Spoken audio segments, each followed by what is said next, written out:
European nations kickstart mass Covid-19 vaccination campaign. Global concern mounts over new Covid-19 variant. And millions take to the polls in the Central African Republic amid threats from rebels. Hello and welcome to TeleSUR. I'm Doris Polo in Quito, Ecuador, and this is from the South.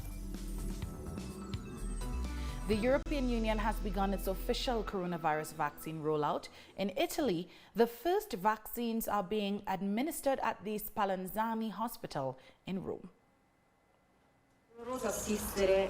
It has been painful to witness the defeat that this virus has caused. But today, there is an awareness that it is an important and decisive day. Science and medicine are the only means, together with the civic sense of each one of us, that will allow us to emerge victorious from this tough battle. I see it from the heart. Let's vaccinate. Now there is a vaccine. Others will come. It will have to be distributed. And let me say this, at Spallanzani, it will have to be distributed to everyone and to all the citizens of the world, free of charge. Because in the face of this universal tragedy, it is truly a universal good that will have to be guaranteed to everyone. Well, vaccinations against the coronavirus kicked off in the German capital Berlin on Sunday with 101-year-old Gertrude Haas, who received the jab at her retirement home. The virus is very dangerous. One has always heard and also read about the many deaths in other retirement homes and everything. Right? Absolutely terrible. And therefore, it is very good that one is vaccinated against it now. That's a big advantage for us old people here, yes. Everything was well prepared. Patients are glad that they can be vaccinated. They are quite proud that they get to be the first. And everyone also appreciates that with these vaccinations, we now have additional protection, especially against the severe courses of the disease. Furthermore, a 96-year-old living in a care home in central Spain became the first in the country to be vaccinated against Covid-19 this Sunday. Spain is aiming to immunize up to 20 million people by June, with an initial target of 2.5 million by the end of February. Under EU deals, the country is lined up to receive 140 million doses, enough to vaccinate 80 million people, which is almost twice the population. France began its campaign in care homes also for the elderly in the Paris suburb of Saint-Saint-Denis, a low-income area hard hit by Covid-19. A 78-year-old woman named Morissette was the first to receive the jab, prompting an applause from staff. The government is aiming to have an initial 1 million people, consisting of seniors, vulnerable individuals and healthcare workers, vaccinated against Covid-19 by the end of February in the country's 7,000 nursing homes and related facilities. South Africa has recorded a surge in Covid-19 cases as several other countries across the world battle against a new strain of the novel coronavirus. The number of confirmed cases in the country is expected to top 1 million by today, as new infections have increased almost 7 times than last month, burdening the healthcare system. The spike has been attributed to the new Covid-19 variant, which has a higher spreading rate than the first. The new Covid-19 strain was first discovered in the United Kingdom, forcing several countries to ban travel to and from Britain. Speaking of banning travel, Japan has banned non-nationals from visiting the country, having detected the new Covid-19 strain amongst arrivals from Britain. The ban will take effect from Monday and is expected to stretch up to January.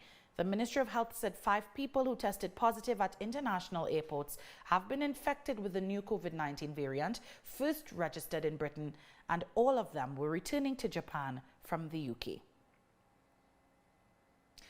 Malaysia has reported 2,335 new Covid-19 infections, the highest daily spike to be recorded since the outbreak of the epidemic. The Ministry of Health says at least 235 new cases have been confirmed, bringing the national total to 103,900. 11 of the new cases are imported, while the rest are classified as local transmissions. Meanwhile, the number of people who have died from the virus locally has climbed to 451. Over to Mexico, the country has received its second dispatch of the Pfizer-BioNTech COVID-19 booster 2 days after launching its immunization campaign. The nearly 43,000 doses arrived in Mexico City and the northern city of Monterrey on Saturday afternoon. The country started to administer the vaccine on Thursday after receiving an initial 3,000 shots. We are working as health sector and government to be able to protect the Mexican population. We started on the 24th of December, as you all know, and we will continue throughout the year, working intensely for the good of the health of the Mexican population. 42,900 doses are currently arriving. We have more stories coming up. Don't go away.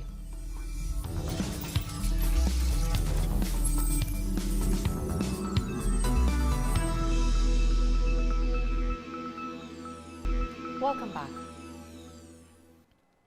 German police are searching for unidentified gunmen after 4 people were injured in a Berlin shooting in the early hours of Saturday.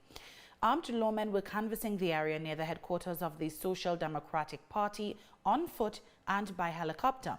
A police spokeswoman said the 4 injured were taken to hospital after the altercation that involved several people in the Kreuzberg district. She added that there was no evidence of a political motive. Hundreds of migrants have been left stranded in Bosnia near the town of Bihać after their camp was destroyed by fire earlier this week. The blaze devastated much of the camp that was already harshly criticized by international officials and aid groups for its poor conditions. Authorities have reportedly failed to find new accommodation for the migrants, leaving around 1,000 people stuck in the cold, with no facilities or heating and on meager food parcels provided by NGOs. And we are living like animals, even animal living like better us.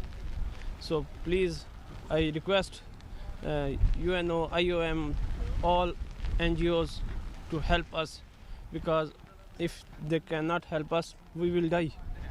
So please help us.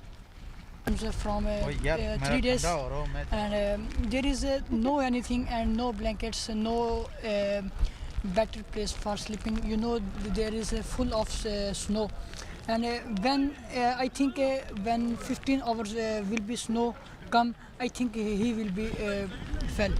There is many problems, and I think we will be die. Evacuation centers have been set up in central England after hundreds of people were forced to leave their homes due to flooding. Some 1,300 houses were cleared out after heavy rainfall caused the River Ouse to burst its banks. Residents woke up on Boxing Day to find their streets, nearby parks, and in some cases their homes already underwater. Forecasters say the bad weather is set to continue throughout the weekend, with winds of up to 112 kilometers per hour and more heavy rains. Puerto Rican salsa singer Tito Rojas, known for his songs El Gallo, Salsero, and Siempre Seré, died at dawn this Saturday of a suspected heart attack. One of the singer's daughters confirmed his death to the radio station Salsul. Rojas' last performance was a virtual one on Christmas Eve via his YouTube channel. Real name Julio Cesar Rojas Lopez. He also sang on the tracks Colegas and Por la Calle del Medio, which are the latest songs by Puerto Rican salsa singer Gilberto Santa Rosa.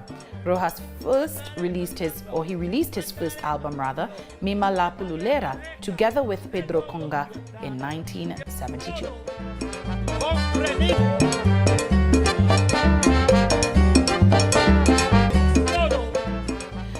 A popular television personality has died suddenly in Guyana. Reyes Hussein passed away on Christmas Eve after complaining of feeling unwell. Hussein became a household name for hosting NTN This Morning, which airs on Mondays through Fridays for the past 24 years. His last show was on Thursday morning. Shifting gears now, voting is underway in the Central African Republic in presidential and legislative elections, seen as a key test for the troubled nation. The polls take place after a week of turbulence, marked by accusations of an attempted coup, the brief seizure of the country's fourth largest town, and the dispatch of military personnel by Russia and Rwanda to help the beleaguered government. UN peacekeepers and local and Rwandan soldiers armed with machine guns have been patrolling the streets throughout the capital, with armored vehicles posted outside voting places. While no major violent incidents have been reported, rebels allegedly threatened election officials and would-be voters in the northwest. I have come here to carry out my duty. When you are a citizen, you must exercise your duty to vote. And in terms of our security situation in Bangui, the situation is stable and I am not worried about going to vote. These elections are important because Mr. Touadera is a Democrat. People wanted to postpone the elections, but he didn't want to. For us, that is democracy. That's why he accepted that we vote. I came to vote. And speaking after casting his ballot in the capital, incumbent president and ruling party candidate Faustin Archange Touadera thanked Rwanda for sending troops to help secure the voting process. I sincerely thank President Paul Kagame, the Rwandan government and the Rwandan people for their support in securing this process, which will allow Central Africans to freely choose their leader. Every 5 years, the Central Africans freely choose their leader. The institutions responsible for this mission are the ANE and the Constitutional Court, and the date set is the 27th. That is why all Central Africans come to vote, and I myself came to fulfill my civic duty. Continuing with news on elections, millions of voters have gone to the polls in Niger in an election that is expected to lead to the West African nation's first transfer of power between two democratically elected presidents since gaining independence from France in 1960. According to opinion polls, former Interior Minister Mohamed Bazoum, the ruling party's candidate, is the overwhelming favorite to succeed President Mahamadou Issoufou, who is stepping down after 2 5-year terms. Out of the more than 30 candidates, the main challengers to Bazoum are 2 former heads of state, Mahamani Ousmani and Salou Djibo. I just vote and I hope that the best one wins. 2 terms have passed. We saw what the state was, and now we will still like to have more enthusiasm and peace and stability, especially, and we would like the Nigerians to get to work. The death toll from a Wednesday attack in Ethiopia's Benishangul Gumuz region has risen to 222. The strike occurred in Bulan County in the Metakel zone. The state-appointed Human Rights Commission initially estimated that more than 100 people had been killed. Prime Minister Abiy Ahmed called the attack a massacre and has deployed troops to the area. On Friday, the military said it killed 42 men accused of carrying out the onslaught. Turkey's Defense Minister Hulusi Akar has made a surprise stop in Libya to inspect his country's troops stationed there. Thousands of Turkish troops were deployed to the North African country earlier this year to help the UN-recognized government fend off an offensive by renegade General Khalifa Haftar and his so-called Libyan National Army. The 2 sides signed a ceasefire agreement in October, but on Friday, Haftar threatened to pull out of the deal if Ankara does not withdraw its forces. The decisive confrontation has begun to appear for the near future from what our scouts detected from maneuvers and mobilization of the Turkish mercenaries and soldiers near the front line of piling up weapons, equipment, building military bases and operating rooms. Today, we remind the world of our consistent position that there is no peace in the shadow of the colonizer. And in their presence in our land, we will take up arms to make peace with our own hands. With free will, we will make it our army of heroes. In response, Turkey warned Haftar that any attack on its troops would be met with full force. A war criminal, murderer, Haftar and his supporters must know that they will be seen as a legitimate target in case of any attack on Turkish forces. If they take such a step, they will be unable to find any place to flee to. Everyone should come to their senses. We're taking one last break, but stay with us.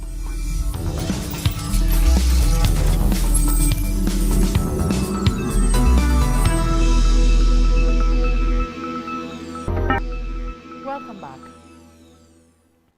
Yemeni citizens of Al Jamiliya, the most destroyed neighborhood in Taiz, lit hundreds of candles on Christmas Day to draw the world's attention to their appeal for an end to the war in their city. The nearly 6 years of clashes between Houthi fighters and the US-backed Saudi Arabia-led coalition has killed more than 230,000 people and caused what the United Nations has described as the world's worst humanitarian crisis. There are children holding pictures on their martyred fathers and brothers. There are children holding pictures on their martyred mothers. Every place in Taiz is being bombed. Nowhere is safe. Now, Yemen's unity government has been sworn in, closing the curtain on violence and political wrangles in the country's southern provinces. The new administration consists of 24 ministers representing major political forces. All members have taken the oath of office before President Abed Rabo Mansour Hadi in the capital, Riyadh. On December 11th, after months of stalemate, a coalition of political parties announced they were set to implement security and military mechanisms under the Riyadh Agreement, which led to the formation of this new government. Today we are facing a new phase that must prevail in brotherhood and association, and to reject division, and directing towards building the state and its institutions, fusing with the people and resolving their concerns, and facing challenges and moving on the path of the future with new Yemen. Iran is wary of a sinister move by the United States to force payment for the Middle Eastern nation's acquisition of a Covid-19 vaccine through its banks. The U.S. Treasury's Office of Foreign Assets Control initially said it did not have a problem with the transfer to a third country, but later set a condition that the money had to first pass through a U.S. bank. Iranian President Hassan Rouhani accused Washington of attempting to freeze the funds, referencing past events where the Donald Trump administration commandeered his country's monies amidst a wave of sanctions. We want to transfer money from a country where our money is to buy the vaccine, and this country has accepted. It said later that the money had to first pass through a U.S. bank before being transferred. Who can trust people like you? You have stolen our money everywhere you found it. At least 8 climbers have died in Iran, while several others remain missing after an avalanche pushed them down a mountain north of Tehran. Rescue workers are continuing to search for as many as 12 people who went missing after several days of heavy snowfall and a blizzard in the Alborz mountain range. Several roads have been closed due to the bad weather. Tehran lies at the foot of the range, which has several ski resorts and popular mountain trails.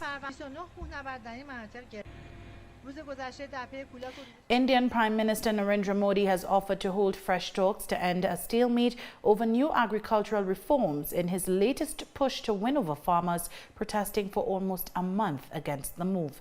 Tens of thousands of farmers have been camping out near several entry points to New Delhi since November 26th against 3 new laws they say will lead to the dismantling of regulated markets.